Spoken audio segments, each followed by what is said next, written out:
What if you cut out all sugar for 30 days? And I don't just mean the obvious culprits, the spoonfuls you stir into your tea, or the biscuits you have with it. I mean all of it. Every last gram. It sounds simple enough, doesn't it? Just a mere month. But when you truly consider what this entails, the scale of the challenge becomes immense. This is not just about foregoing dessert or skipping that fizzy drink in the afternoon. It's a fundamental rewiring of your daily diet, a conscious uncoupling from a substance that has woven itself into nearly every meal we consume. It's a journey that promises significant rewards, but one that demands real commitment. Imagine your life for the next 4 weeks. No more chocolate bars when you feel a dip in energy, no ice cream on a warm evening, no sugary breakfast cereals to start your day. But it goes much deeper than that.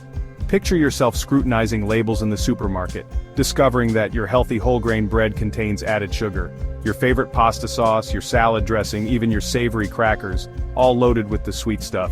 This is a complete dietary reset. The results, as I have seen time and again, can be life-changing. Most of us believe we have a decent handle on our sugar intake. We might limit our cakes and sweets, maybe choosing a diet soft drink over a regular one. But the truth is, sugar is a master of disguise. It hides where you least expect it, lurking in foods we often perceive as healthy or savory. The food industry has become incredibly adept at concealing sugar in our daily diet, using a dizzying array of names to mask its presence on ingredient lists. High fructose corn syrup dextrose, maltose barley malt agave nectar. They're all essentially just different forms of sugar, and they add up quickly. Let's take a look at a typical day's food. Your morning might start with a bowl of granola or a flavored yogurt. Both sound healthy, but they can contain as much sugar as a small dessert. For lunch, you might grab a pre-packaged sandwich and a bottle of iced tea. The bread itself likely has added sugar to improve its texture and shelf life, and the sauce within it is often another source. That iced tea? It can be loaded with sweeteners. Even that supposedly virtuous low-fat salad dressing you drizzle over your greens is frequently packed with sugar to compensate for the lack of flavor from the fat. This constant, often unknowing consumption keeps our bodies in a state of perpetual sugar processing. It's not just about the big, obvious sugar hits, it's the steady drip feed throughout the day that does the real long-term damage. This sustained intake places a huge burden on our pancreas, which has to work overtime producing insulin to manage the glucose flooding our bloodstream. This is why a 30-day sugar-free challenge is so eye-opening. It forces you to become a food detective. The decision is made, the cupboards are cleared of temptation, and day one begins. You might feel a sense of empowerment, a surge of motivation for the journey ahead. However, this initial optimism is often short-lived. For many, the first 48 hours up to 72 hours are by far the most difficult. This is the period of the sugar crash, a collection of withdrawal symptoms that can be surprisingly intense. Headaches are one of the most common complaints, a dull, persistent ache, a full-blown migraine. Your body, accustomed to a steady supply of quick energy from glucose, is protesting this sudden change. Alongside the physical discomfort comes a wave of psychological challenges. Mood swings are incredibly common. You might feel irritable, anxious, uncharacteristically low. Small frustrations that you would normally brush off can feel monumental. This emotional volatility is a direct result of your brain chemistry rebalancing. Sugar triggers the release of dopamine, the feel-good neurotransmitter in the brain's reward center. When you cut off the supply, your brain temporarily struggles to regulate your mood, leading to these feelings of unease and agitation. Then come the cravings. These are not gentle nudges or fleeting thoughts of something sweet. For many, they are powerful, all-consuming urges that feel like a physical need. This experience is remarkably similar to withdrawal from other addictive substances. The pathways in the brain that sugar stimulates are the very same ones implicated in addiction. If you can push through the initial brutal withdrawal period, the first week begins to offer glimpses of the rewards to come. While cravings may still linger, a significant shift starts to happen within your body. One of the first and most profound changes is the stabilization of your blood sugar levels. Without the constant influx of refined sugars, you step off the metabolic roller coaster. The dramatic spikes in blood glucose after a sugary snack, followed by the inevitable energy-sapping crash, begin to smooth out. Your energy levels, while perhaps lower initially, become far more consistent and sustained throughout the day. This newfound stability has a powerful knock-on effect on your hormonal health, particularly concerning insulin. Insulin is the hormone responsible for moving glucose from your bloodstream into your cells for energy. A diet high in sugar forces the pancreas to pump out vast quantities of insulin constantly. Over time, your cells can become resistant to its effects, a condition known as insulin resistance, which is a major precursor to type 2 diabetes. By removing excess sugar, you give your pancreas a much-needed rest. Your cells have a chance to become more sensitive to insulin again, dramatically improving your metabolic health and lowering your risk of chronic disease. Another remarkable benefit that begins to emerge is a reduction in inflammation. Sugar is a major pro-inflammatory agent in the body. By cutting out sugar, you are essentially turning off a key driver of this damaging inflammatory process, allowing your body's systems to calm down and begin to heal.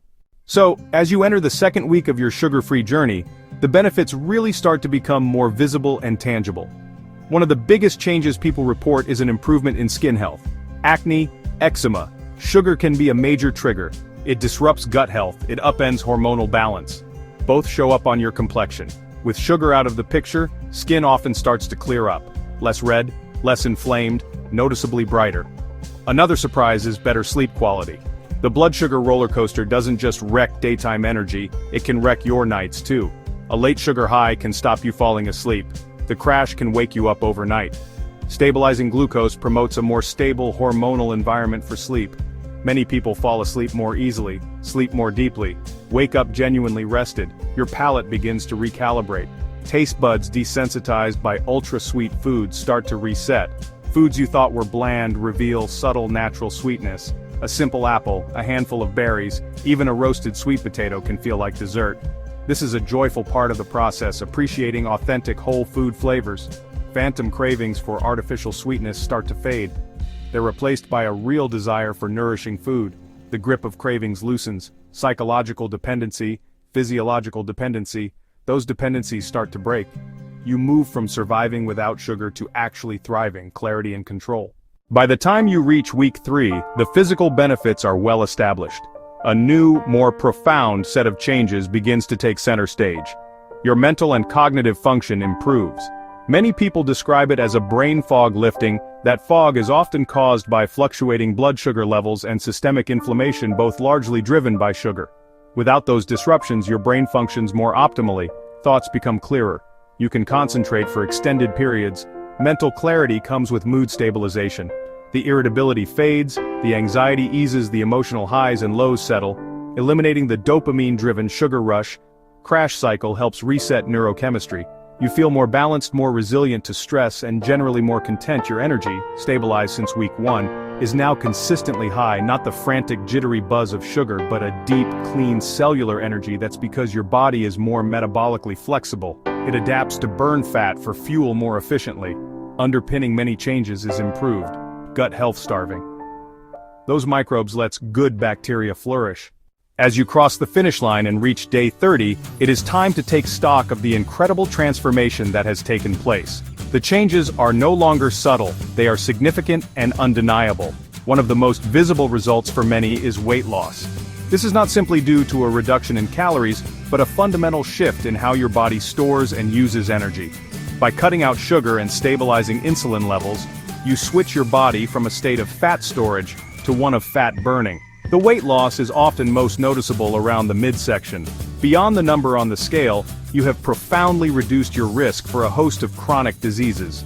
Your improved insulin sensitivity means your risk of developing type 2 diabetes has plummeted. The reduction in chronic inflammation lowers your risk factors for heart disease, certain cancers, neurodegenerative conditions like Alzheimer's disease, which some scientists now refer to as type 3 diabetes due to links with insulin resistance in the brain. You have given your body an incredible gift, a 30-day period of deep healing and a significant reset on your long-term health trajectory. Perhaps one of the most powerful changes is not physical, but psychological. The strengthening of your willpower and self-efficacy. You have successfully navigated a world designed to make you fail. You have overcome intense cravings, relearned how to shop and cook, and proven to yourself that you are in control of your choices, not the other way around. The person who stands at day 30 is fundamentally different from the one who started this journey. You have effectively reprogrammed your body and your brain. Completing the 30-day challenge in the controlled environment of your own home is one thing. Maintaining these habits in the real world presents a whole new set of obstacles. The greatest challenge is often navigating social situations. Birthday parties, office celebrations, family dinners, nights out with friends are almost always centered around food, and that food is frequently laden with sugar. Politely declining a slice of birthday cake or a dessert that someone has lovingly prepared can feel awkward to some, even rude. It requires social grace and a firm resolve. Eating out at restaurants becomes a minefield. You are no longer in control of the ingredients. Sauces, glazes, dressings.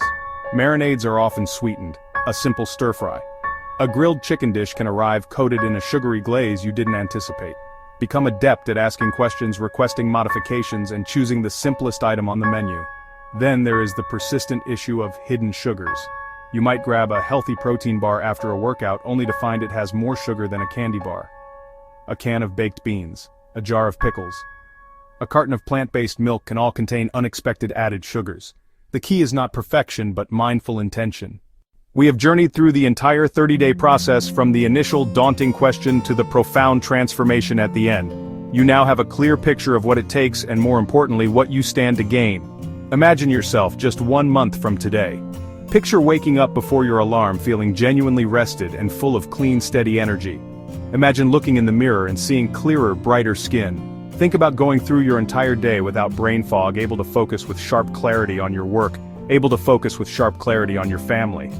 Imagine feeling emotionally balanced and resilient, no longer at the mercy of mood swings triggered by a blood sugar crash. This is not a fantasy. This is a real, achievable outcome that thousands of people have experienced by making one single change. This challenge is more than just a diet. It is an education.